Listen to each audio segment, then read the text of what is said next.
Was Jesus just a good moral teacher, as some people think?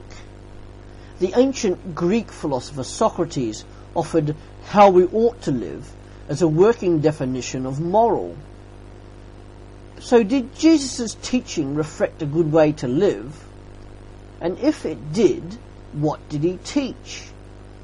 Jesus' moral code, revolving as it would have done around the part of the Bible we call the Old Testament, can be seen in do to others what you would have them do to you.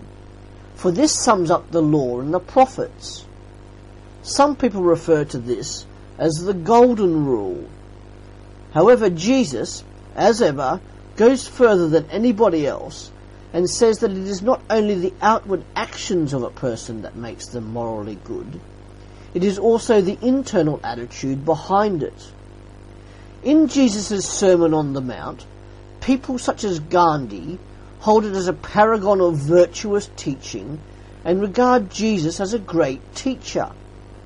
Although this is the best known teaching of Jesus, it is also probably the least understood and certainly the least obeyed. And whilst Gandhi and others like him can see the Sermon on the Mount as a call to peaceful demonstration against provocation, this was never Jesus' intention regarding this teaching. It is, as somebody once said, a picture of God's alternative society containing the standards, the values, and priorities of God's kingdom.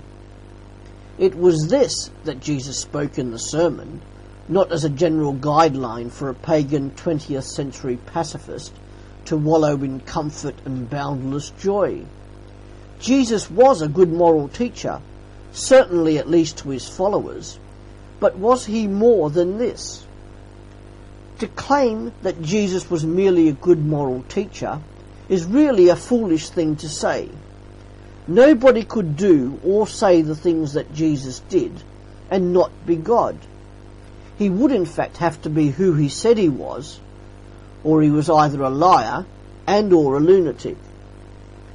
For more to think about, please read the Gospel of Matthew, chapter 5, verses 1 to 12.